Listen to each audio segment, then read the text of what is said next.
আসসালামু আলাইকুম। যারা টিন সার্টিফিকেট রেজিস্ট্রেশন করেছেন তারা অবশ্যই জানেন যে টিন সার্টিফিকেটের জন্য প্রতি বছরে আমাদেরকে ভ্যাট বা ট্যাক্স গভর্নমেন্টকে জমা দিতে হয়। এখন আপনার যদি কোনো ইনকাম না থাকে তাহলে আপনি কিভাবে এই ট্যাক্সটা জমা দিবেন? সেই ক্ষেত্রে আপনার প্রতি বছরে জিরো রিটার্ন জমা দিতে হবে। তাহলে এই জিরো রিটার্ন কিভাবে জমা দিবেন আমি এখন স্টেপ বাই স্টেপ দেখিয়ে দিব।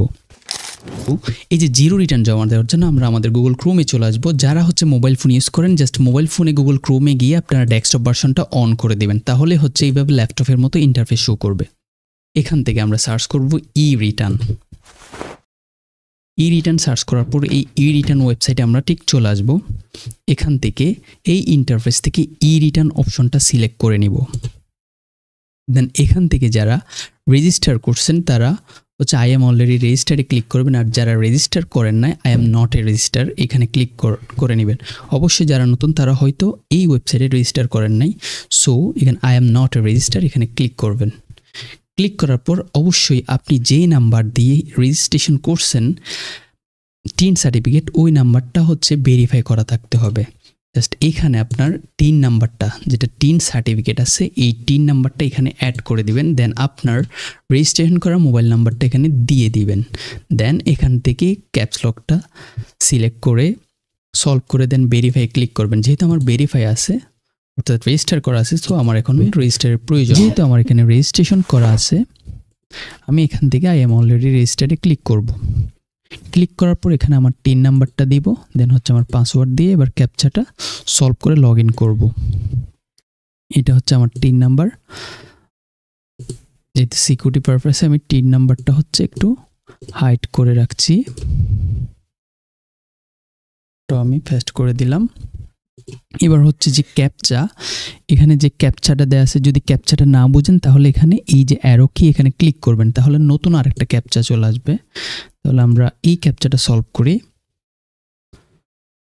39 ET capital S small m।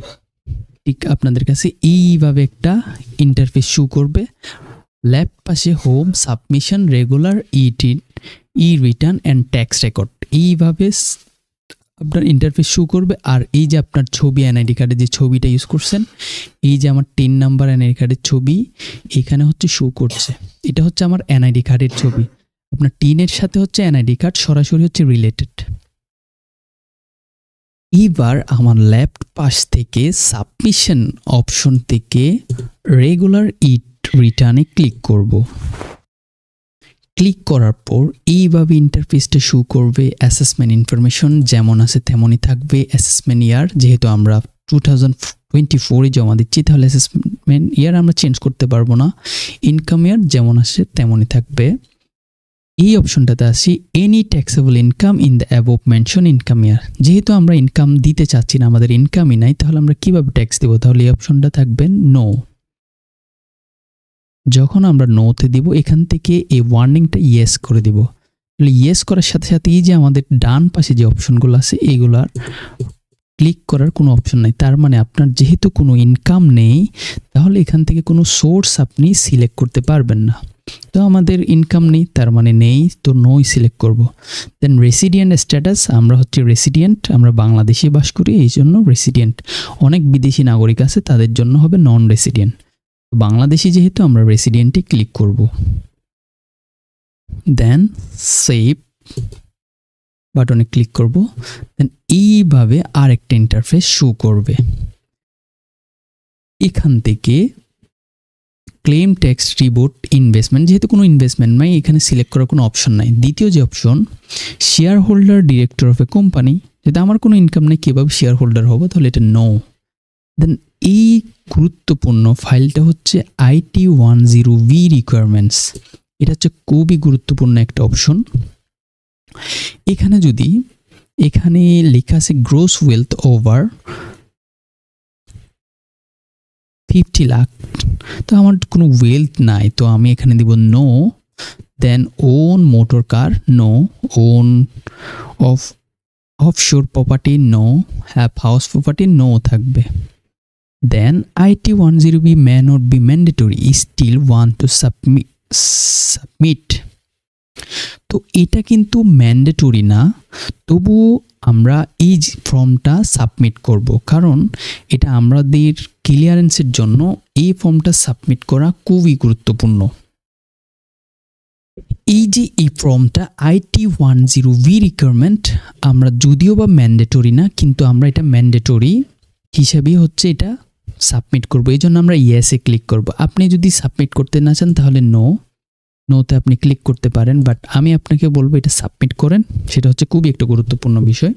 অর্থাৎ আপনি ইনকাম নাই, ঠিক আছে, আপনি তো আপনার বাবা বা মায়ের টাকা তো ইউজ করছেন, তো এই হিসাবটা তো এখানে দিতে হবে। ঠিক IT10B রিকোয়ারমেন্ট হচ্ছে এটাই বোঝায়। তো এই জন্য আমরা সেভ বাটনে ইয়েস বাটন ক্লিক করে সেভে ক্লিক করব। দেন আসার পর এখন হচ্ছে আমাদের হিসাবগুলা দিতে হবে। অর্থাৎ আমরা এই 1 বছর আমার পিছনে কত খরচ হয়েছে। Expenses for food, clothing and other এসেন্সিয়ালে আমরা অ্যামাউন্ট দিব অ্যারাউন্ড 30,000 টাকা, এটা খরচ হয়েছে।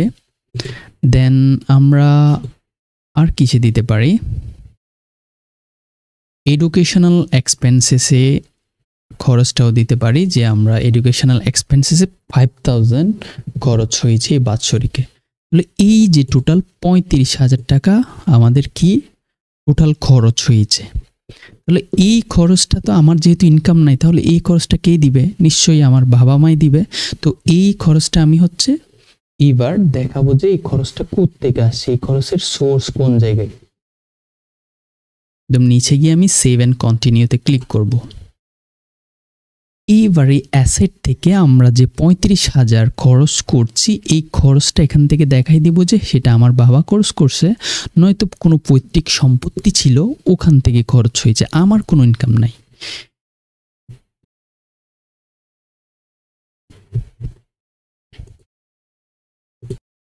এই যে আমরা বাৎসরিক 35,000 টাকা খরচ করছি, এই টাকাটা আসলে খুদ থেকে আসছে, এইটা এখন এই ইন্টারফেসে আমরা দেখিয়ে দিব। অ্যাসেটে যখন ক্লিক করব, এখানে হচ্ছে অনেকগুলো অ্যাসেট আছে। এগ্রিকালচার প্রপার্টি অ্যাসেট থাকতে পারে, আমাদের বিজনেস ক্যাপিটাল থাকতে পারে, বাট আমি যেহেতু বেকার বা আমার কোনো ইনকাম নাই, আমি এখানে বোঝাতে চাচ্ছি আমার কোনো ইনকাম নাই, সেহেতু আমি এখান থেকে কোনোটাই সিলেক্ট করব না। জাস্ট এখান থেকে একটা জিনিস সিলেক্ট করতে পারি, সেটা হচ্ছে গোল্ড, ডায়মন্ড, জেমস আর আদার আইটেম, যেগুলো হচ্ছে কেউ দিতে পারে, গিফট হিসেবে আমাকে দিতে পারে। আমরা কি দিতে পারি, এখান থেকে গোল্ড দিতে পারি অথবা আদার্সও দিতে পারি। টাইপস অন রিকোয়েস্টমেন্ট থেকে গিফট, অর্থাৎ এইসব জিনিস আমরা কি পাচ্ছি, গিফট পাচ্ছি। দেন ইউনিট দিতে পারি কি কিলোগ্রাম। ভ্যালু দিতে হবে 0, ভ্যালু সবসময় দিতে হবে আমাদের কি 0। আপনি যাই দেন আপনার ভ্যালু 0 দেখাতে হবে, কারণ আপনি 0 রিটার্ন হচ্ছে এখানে দিবেন। দেন যদি আপনার কোনো ফার্নিচার থেকে থাকে, আপনি এখান থেকে ফার্নিচার টাইপগুলো দিয়ে দিতে পারেন, কেমন ফার্নিচার আপনার কাছে আছে, এখান থেকে একটা সিলেক্ট করলেই হয়। দেন এবার লাইবিলিটিস আউটসাইড বিজনেস, অর্থাৎ আপনি যদি কোনো লোন নিয়ে থাকেন তাহলে এই অপশনটা দিতে পারেন। আমরা এটা স্কিপ করব, দেওয়ার প্রয়োজন নেই। জাস্ট অ্যাসেট থেকে আমরা গোল্ড, ডায়মন্ড যে কোনো একটা জিনিস আমরা গিফট হিসাবে আমাদের কাছে আছে, এটাই বোঝাচ্ছি।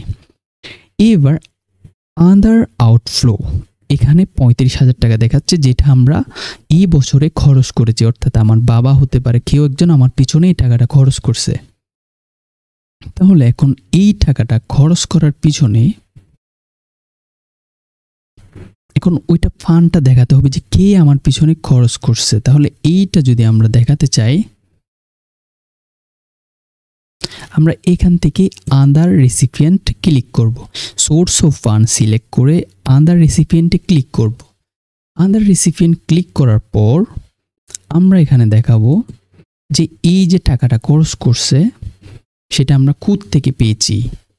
অবশ্যই এই টাকাটা যে 35,000 টাকা আমার পিছনে খরচ হয়েছে, এই টাকাটা আমাকে গিফট হিসাবে, এখানে লিখব গিফট, আমার বাবা গিফট হিসাবে আমার পিছনে খরচ করেছে। রেফারেন্সকে ফ্রম মাই ফাদার, অর্থাৎ আমার বাবাই হচ্ছে আমার পিছনে খরচ করছে। কত টাকা পরিমাণ খরচ, সেটা হচ্ছে 35,000।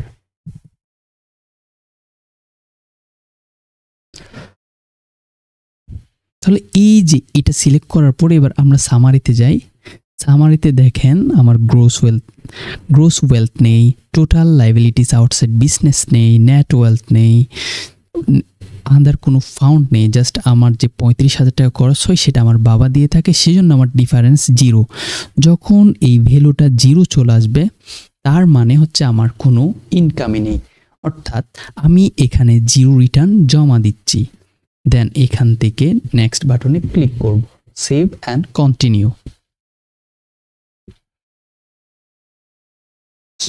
সরি, এখানে হচ্ছে আমরা একটা জিনিস 1 দিতে, অর্থাৎ কি পরিমাণ, এটা quantity at the end of income ইয়ার, এই কি পরিমাণ আমরা গিফট পাইছি সেটা একটা পরিমাণে হচ্ছে গিফট পেয়েছি, এই জন্য 1 সিলেক্ট করলাম। সিলেক্ট করার পর সেভ অ্যান্ড কন্টিনিউ। জাস্ট এইটা মনে রাখবেন যে অ্যাসেটের সবগুলা যেটাই সিলেক্ট করবেন সবগুলা ঘরই হচ্ছে এখানে পূরণ করে দিতে হবে। দেন সেভ অ্যান্ড কন্টিনিউ। তাহলে এবার নতুন আরেকটা ইন্টারফেস আসছে, এইটাই আমরা হচ্ছে পূরণ করব এখন।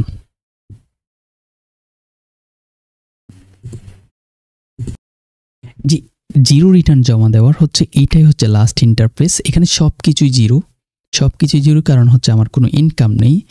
দেন আরেকটা অপশন, এটা দেখেন have you paid any source, অর্থাৎ এখানে আপনার কোনো কিছুই সিলেক্ট করতে হচ্ছে না। Have you paid any source tax, advance tax, অর্থাৎ এই অর্থবছরে আপনার কোনো সোর্স এমন কোনো সোর্স আছে এটাতে আপনি ট্যাক্স দেবেন, অবশ্যই না, সেটা নাই সিলেক্ট হয়ে থাকবে। দেন সব কিছু 0 থাকবে। এবার last option proceed to online return, আমরা অনলাইনেই হচ্ছে 0 রিটার্নটা দিতে চাই, তাহলে এইখানে ক্লিক করে দিব।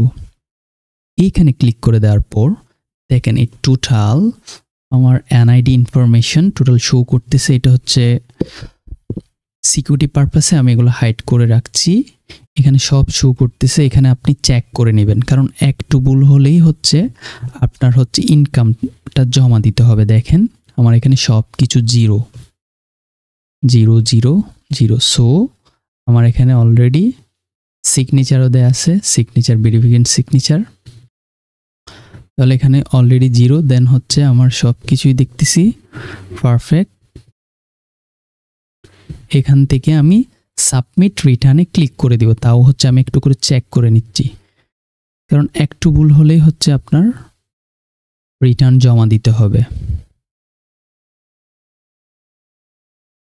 এই যে আপনাদের যে ফর্মটা পূরণ করতে বলছি এটা চাইলে আপনারা স্কিপ করতে পারবেন, বাট এটা স্কিপ করাটা হচ্ছে বোকামি হবে। তো আপনারা আমি যেভাবে ফিল আপ করছি ঠিক সেইভাবেই হচ্ছে ফিল আপ করে নেবেন।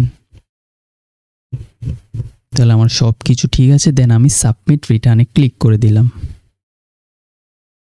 Yes, do you want to submit return? Yes. Then return submit successfully, congratulation. তাহলে এই অর্থ বছরে আমি হচ্ছে 0 রিটার্ন সাবমিট করে দিছি। দেন আমি এই রিসিপ্টটা ডাউনলোড করে নিই।